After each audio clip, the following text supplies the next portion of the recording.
bem-vindo, Padilha. Bom dia, boa tarde. Tudo bem, Dri? Tudo bem, Rovai? Estou feliz que o Corinthians escapou do rebaixamento mesmo, viu, Rovai? Você sabe que o ano... Vocês tinham que ter escapado vendo do Bahia. Não, mas aí fez parte ali do trauma ali. O ano vai terminar muito bem, viu? Nós vamos terminar o ano com crescimento econômico a 3%, com taxa de desemprego menor que 8%, com inflação controlada. Há 7 anos essas três coisas não aconteciam ao mesmo tempo. O Brasil crescer, inflação está dentro da meta da inflação controlada e desemprego menor que 8%. Vamos terminar, vocês viram o resultado de ontem do PIB mostrando que é o consumo das famílias, né? É o desenrola, o aumento do salário mínimo, o Bolsa Família, a retomada da industrialização, são os pontos positivos aí do PIB. Tem coisa para melhorar, a gente precisa acelerar o investimento público, o novo PAC foi lançado agora, a gente precisa trabalhar muito para desenrolar o PAC, as obras acontecer o túnel aí no Porto de Santos, aconteceu as obras do Minha Casa Minha Vida em Santos, São Vicente, Guarujá, Cubatão, Praia Grande, que já foram encaminhadas, né? Então tem coisa para a gente acelerar o investimento público e estamos trabalhando aqui, Rovai e Dri, até o final do ano no Congresso Nacional, para que a gente termine o ano concluindo as votações. Estou confiante que nós vamos naquilo que é a agenda central do governo, né? Que era consolidar o equilíbrio econômico. Então, concluir a votação das medidas de combate à sonegação, já aprovamos várias, do CARF, fundos super exclusivos, né, dos super ricos, regulação das bets, agora tem uma que combate a sonegação que acontece ainda em relação ao ICMS, de grandes empresas que deixam de pagar imposto de renda. Nós devemos concluir a votação dela, estamos confiantes em relação a isso. Estou confiante ali nas votações da organização do orçamento para o ano que vem, que a gente vai garantir exatamente aquilo que está no arcabouço fiscal. Estamos discutindo com o relator sobre isso, negociando o texto, e concluir as votações aí dos programas sociais, todos que estão sendo recriados. A gente já concluiu todas as votações dos programas sociais recriados, mas tem um debate importante que é do novo ensino médio, que está na Câmara agora. Vamos ver se até o final da gente concluir a votação na Câmara também. Padilha, eu queria começar falando um pouco mais da política institucional, né? Você já falou, fez um balanço de governo aí. Você teve no governo Lula, no segundo mandato, se não me engano, na articulação política dele, lá em 2009. Faz 13 anos isso, 14 anos. Eu queria saber de ti se ficou muito mais difícil a relação com o governo após a instalação do governo com a Câmara, né, com o Congresso, após a instalação das emendas impositivas do orçamento secreto, e como tem sido, então, o desafio de tocar articulação nessas novas condições atualmente. Rovai, tem uma mudança, e essa mudança foi provocada, primeiro, por um tsunami político que culminou no golpe da Dilma, né, que levou à fragmentação dos partidos. É uma mudança muito grande como que se organizam as bancadas, né, como se organizam as lideranças.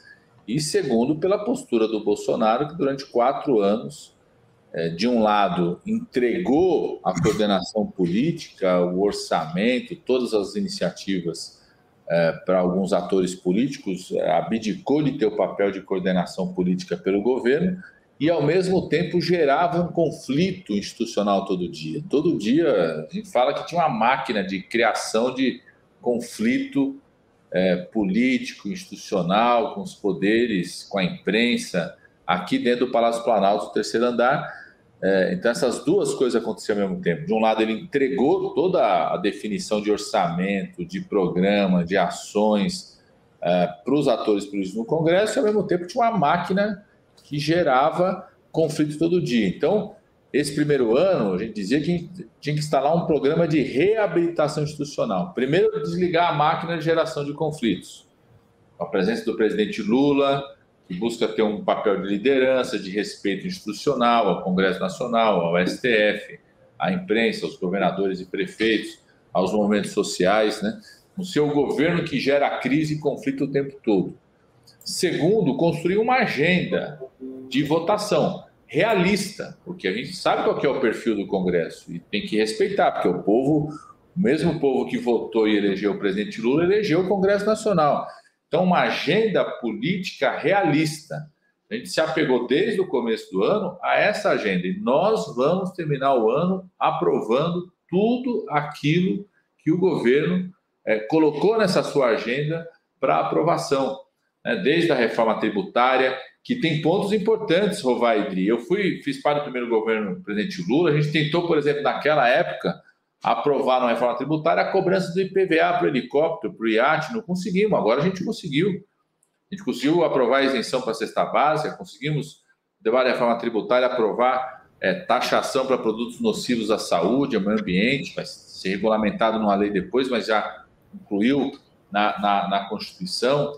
Conseguimos aprovar a taxação dos fundos exclusivos, dos fundos super ricos, offshore, e fundos exclusivos, algo que se tentou durante décadas e não se conseguia fazer.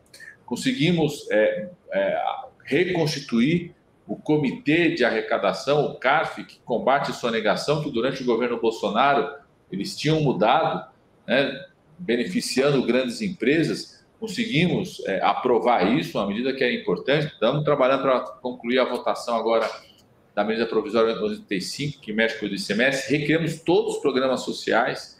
Eu fiz a batalha do Mais Médicos no governo Dilma, a dificuldade que foi aprovar. Agora a gente recria o programa Mais Médicos, aprovando no primeiro semestre, aprovando a igualdade salarial das mulheres, retomada do Bolsa Família, Minha Casa Minha Vida, a lei do salário mínimo. Durante o primeiro governo do presidente Lula, a gente demorou 3 anos para conseguir construir e aprovar. Agora a gente conseguiu construir e aprovar em 6 meses, né? Retomando que o presidente Lula volta a ter aumento todo ano do salário mínimo, acima da inflação. Então, a gente tinha uma agenda política que a gente tem ainda, estamos trabalhando até o final do ano para concluir a aprovação dela. Então, a gente se abraçou nessa agenda política, que é uma agenda política realista, porque ela compreende também a composição do Congresso, tanto da Câmara quanto do Senado, que foi a composição eleita pelo povo, né? O pessoal votou para presidente da República, votou para deputado, eu, felizmente, fui reeleito deputado pelo Estado de São Paulo, estou licenciado para ser ministro, mas o Congresso também, o mesmo povo que votou no presidente Lula, votou nos governadores e votou nos deputados do Senado, né? Então, eu acho que isso foi decisivo também. Abraçar uma agenda política que é ofensiva, ela de fato faz aquilo que o presidente Lula prometeu na campanha, que era botar o pobre no orçamento e os muito ricos no imposto de renda.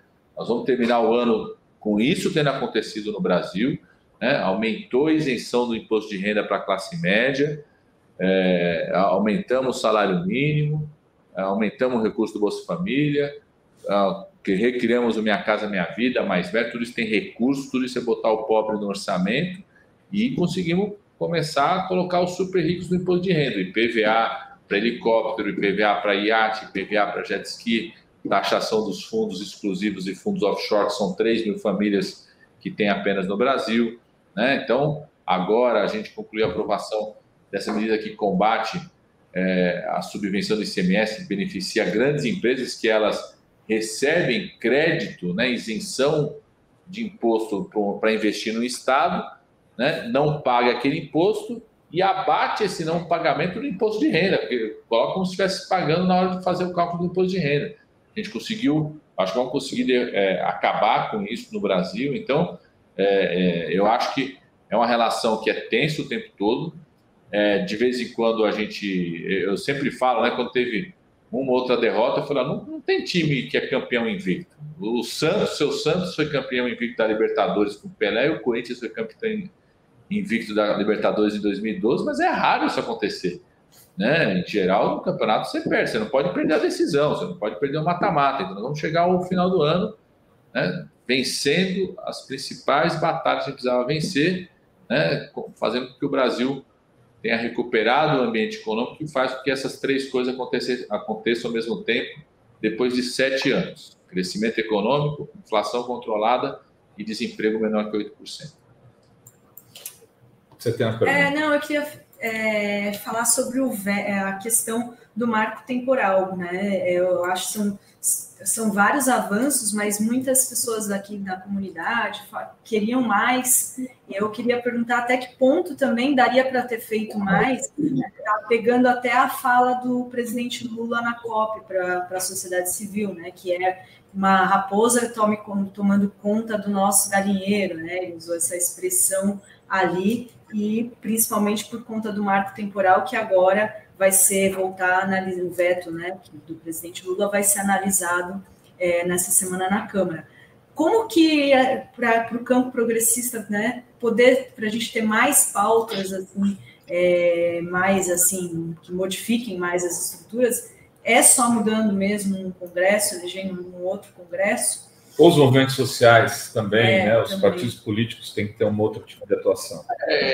Eu diria que é uma combinação, né? Por exemplo, nós conseguimos aprovar esse ano taxação dos fundos dos super ricos e aprovar a retomada da nova de salário mínimo, que é algo progressista, por conta de uma ação do governo federal, mesmo tendo um Congresso que a priori não aprovaria isso, né?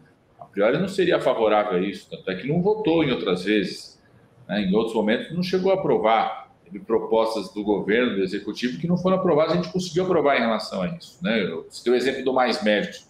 A criação do Mais Médicos foi um embate lá em 2013, quando a gente criou, bastante tenso, agora a gente conseguiu aprovar muito rápido, né? Por conta de uma ação do governo. Então, eu acho que a gente consegue sim avançar algumas questões mais para o campo progressista que sinalizam, nesse sentido, um resultado final mais progressista do que a própria composição do Congresso, por conta de uma ação de governo, e outros temas ainda não. Eu acho que outros temas dependem um pouco da composição do Congresso, depende muito da mobilização social, do debate que a sociedade faz, né? Acho que depende muito também dessa movimentação para se alcançar. O marco temporal é um exemplo. O governo tinha uma posição contrária a aprovar o marco temporal. Fomos derrotados tanto na Câmara, quase 400 votos favoráveis a esse tema. Fomos derrotados no Senado. O presidente usou da sua prerrogativa como presidente da República de vetar isso. Isso está em discussão no Congresso Nacional. Vai ter uma posição muito clara já da Suprema Corte de que isso é inconstitucional. Então, eu acredito mesmo que se o Congresso vier a derrubar o veto, vai ter que enfrentar uma declaração de inconstitucionalidade já estabelecida pela Suprema Corte. Padilha, eu ia te perguntar, naquele momento eu engataria, mas vou fazer a pergunta agora de qualquer maneira. É o seguinte: boas notícias, a economia girando, o desemprego menor, os projetos sociais foram retomados, que eram dos governos Lula e Dilma, boas perspectivas, boas relações internacionais, mas as pesquisas não estão tão boas. Inclusive, nos últimos 2 meses, a gente teve queda na aprovação do Lula em alguns institutos, no Atlas, no IPEC, em outros institutos. E, falando do Atlas especialmente, o Andrei Roman esteve aqui e eu perguntava isso para ele, o que está acontecendo, né? Se todo mundo diz que é a economia, a economia não está, né, tão... Ele falou, é um problema grave de violência no Brasil, de insegurança.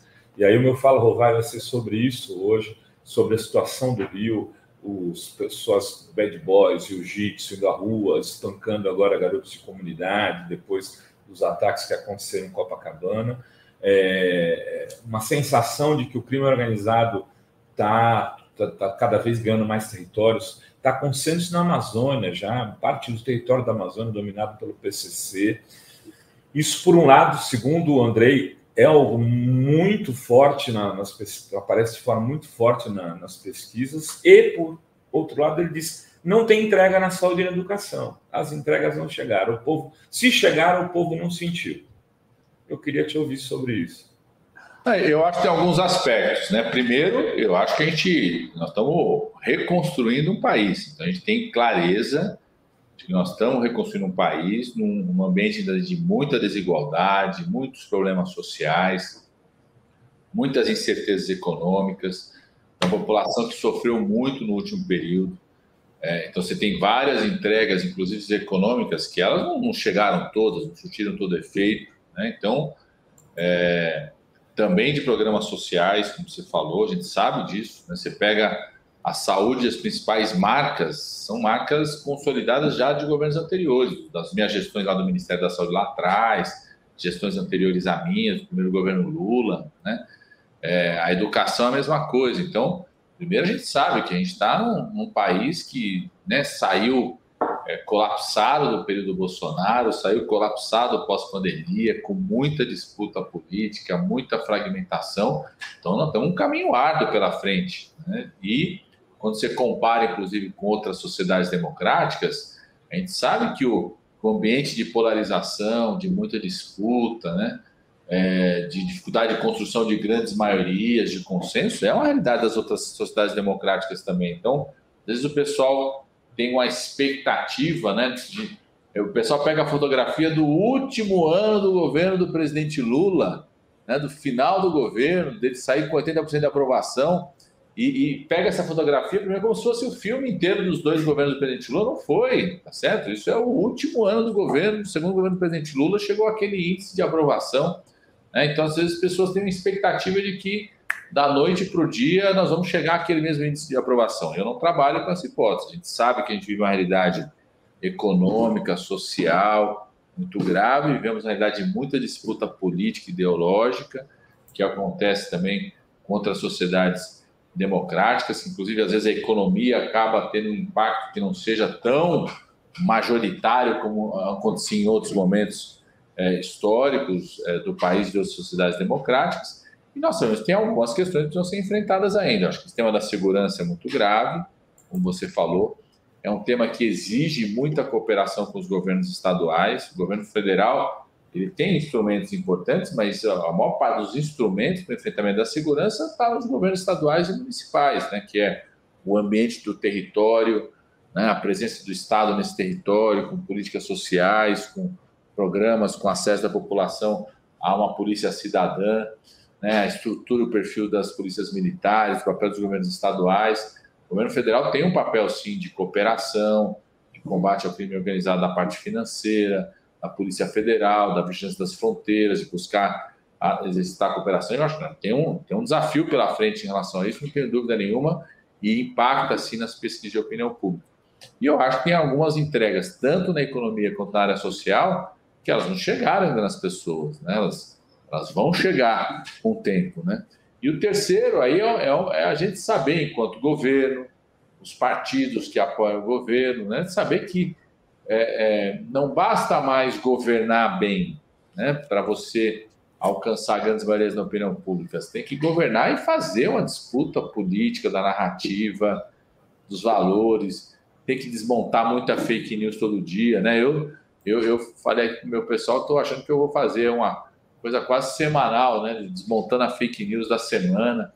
A gente tem que repensar as formas de comunicação, não só o governo, os partidos, as organizações, né, de como que entra e disputa nesse mundo hoje das redes sociais, da internet, que é outro mundo, né?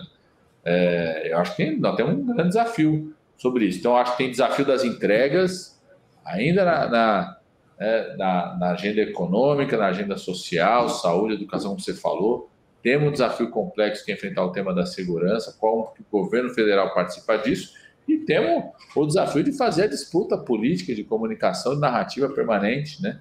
Num cenário, quando a gente olha as outras democracias do mundo, de muita polarização. Mesmo os governos que vão muito bem na economia, muito bem na área social, fazem bons governos, tem 50%, 55%, disputa eleição apertada, né? É essa a realidade que nós temos vivido hoje no mundo inteiro.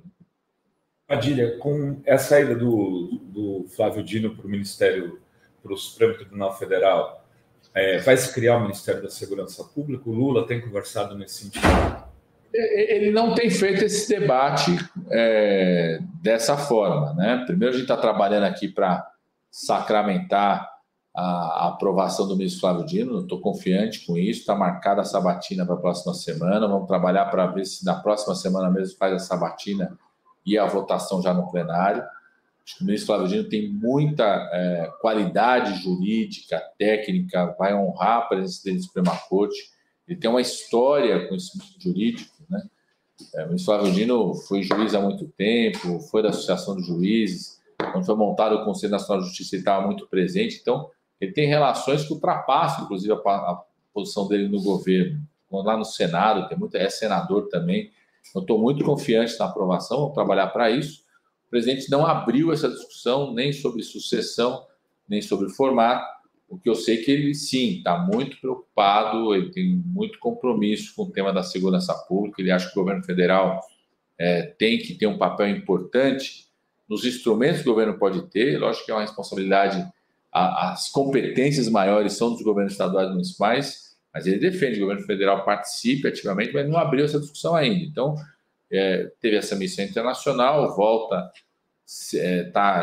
chegou no Rio, vai participar agora da cúpula do Mercosul amanhã e sexta-feira à noite ele está aqui em Brasília, e eu acho que ele deve abrir essa discussão. Nós vamos acompanhar a semana que vem a sabatina do ministro Flávio Dino, trabalhar para a aprovação dele, e aí, necessariamente, eu acho que vai abrir a discussão sobre a sucessão dele.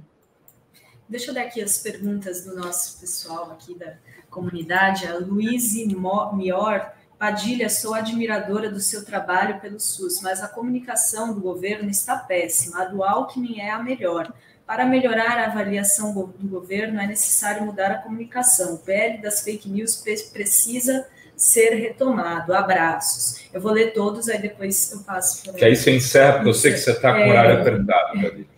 O Tony Barbosa também reclama da comunicação. Enquanto isso, a comunicação do governo. E a Mara diz: parabéns pelos avanços, mas vamos combinar que a taxação dos super ricos é de fato um descontão para eles. O Fábio Potter, nosso membro aqui, pergunta: Padilha, e a tabela do imposto de renda vai ser atualizada? E a Mara também manda aqui um super sticker. É isso, Padilha. Boa. Eu acho que é um desafio a comunicação, não só para o governo, para os partidos políticos, para os movimentos sociais, para o campo progressista. Eu acho que é um desafio para todos nós mesmo. Eu estou curtindo muito o Alckmin aí, esse novo Alckmin aí, acho que está cada vez mais interessante tudo.